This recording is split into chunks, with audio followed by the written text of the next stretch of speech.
Yes. So, tell me. You start. I start. I'm Yan Duyvendak. I'm a Dutch artist living in Switzerland, now in Marseille, and here in Annecy. Yes. I'm Nicole Borgeat. I'm a Swiss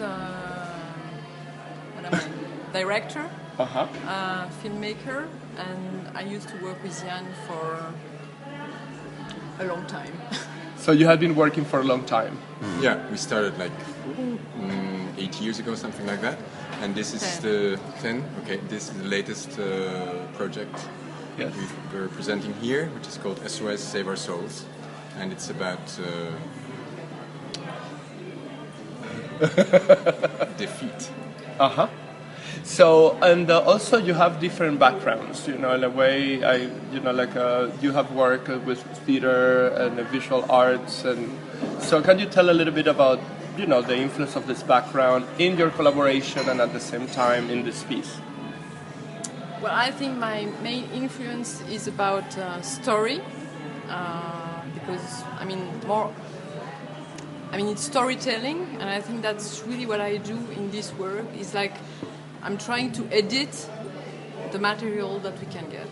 I think mostly that's where it's strangely it's not it's more about narrative than about images or about movies or making videos or whatever. And I'm more from the storytelling side. Yes. I think what is interesting in working with people who come from different backgrounds is that the way you approach the material is always very different, and that you don't look at it from the same point of view, and so you get already. I mean, this is of course the case with everybody you would talk with, but it's specifically interesting when you have people from different disciplines who try to problematize a subject. So I love always to work with people who come from different backgrounds.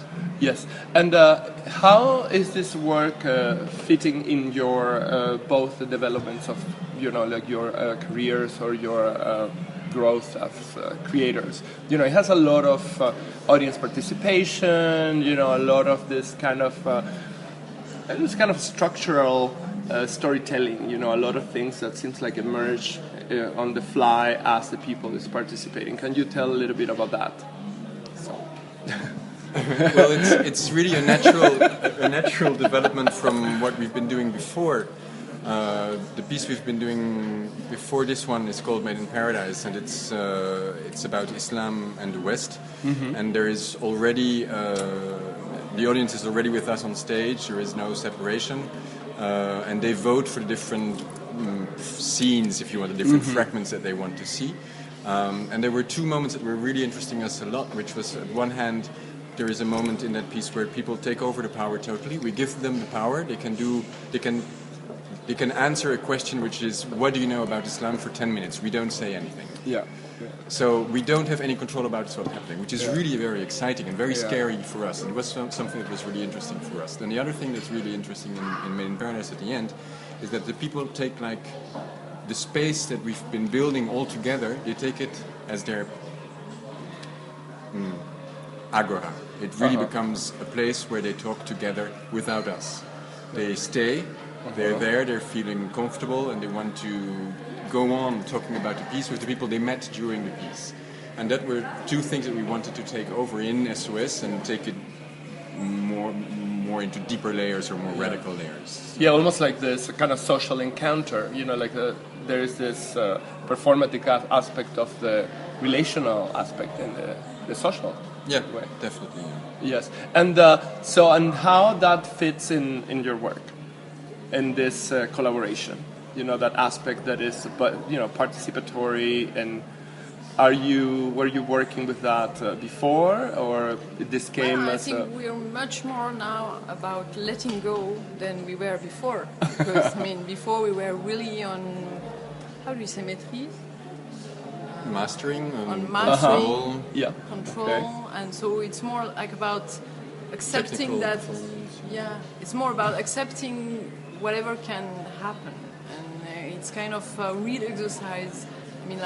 For me, to start with, but I think for everybody for every actors, for every performers. Yeah. I saw a lot of like a game structure, you know, in a way. I, you know, felt that it was this social game or theater game that, but also, you know, problematizing a little bit the frontality, or, you know, there is this images that happen in the front, but the audience is sitting in, you know, in this case, in the chairs, you know, kind of audiencing, and then there's people in between and walking in the aisles. And so, can you tell a little bit about the structure that is different than your latest piece before this one?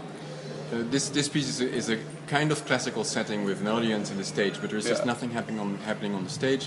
And actually, people who are sitting in the first row have the worst places. Yeah. And then it's not so much. It's a game, of course, but what we did is that we took a metaphor of capitalism that I don't remember where we got it from, but it's a very nice metaphor, very efficient. Have it around. Yeah. What do you mean, the metaphor of the capital? Yes. Well, it's because we start to work on failure, and then we realize that failure was not an issue that we can work with, because it's so difficult to fail. I mean, failing on stage, well, it's the meaning of failing on stage. We try to fail, but people say, oh, it's nice. You know, no, but that was a failure. Yeah. Okay, so then we decided, okay, we have to work it the other way around. We have to work it, and it was also, I think, at the beginning, the idea of, to succeed is, In the performance context, it's a very interesting idea, because normally you come to see things that succeed. You know, and at the same time it's like a paradox. You know, you can show something, but you have to be successful in showing the failure. Yeah, that's Exactly. Yeah, it's a paradox. Yeah. But no, what I was aiming at is the paradox, is the metaphor of the structure of the first part of the piece, let's say, which is the structure. The metaphor of capitalism is that everybody knows the rules. Not everybody can play, and everybody, those who play and those who do not play, are suffering, or at least resenting the consequences of the game. Right? And so we use this to build the structure of the piece. There are 10 people who get elected to be the VIP. They decide what is going to happen during the night. But they're punishing us when they cut us. They're being punished by the audience because the audience isn't happy. And they're all the time kind of stressed because they're responsible for something they didn't want to be responsible of. And we're totally stressed because if we're too much cut, it's a failure. If we're not cut enough, the structure is a failure as well. So it's this whole hyperstructure that becomes really this kind of controlling thing that we are all hostages in. Yeah. Well, kind of where we are. Yeah. Yes. And when was this premiere? This was September 2010. Okay. Last year in Bordeaux. In Bordeaux. And how do you feel like the piece keeps growing, or do you fix it, or try to make different things? Yeah, I think we fixed it a lot at the beginning, because it was so hard to rehearse a piece that is a participative one. But I mean, like, you don't have the audience, so we did a lot of try-out. But even with a lot of try-out, I mean, like, we were very surprised by where people can go. I mean, and so we have to we fixed a lot of things. But I think now we are kind of like quiet with the structure, and I mean, we encounter like most situations. Maybe not tonight. We're gonna have something completely new, but yeah. You know, I actually love the poster. It has like this very nice Jesus legs, and what it has to do with religion in a way, because it has like this very intense metaphor of image of how to save ourselves. And all the images have this little SOS post-it on it. And we actually asked the photographer to put himself into situations where he was being in danger. So, or at least in a stressful situation where he wasn't in his normal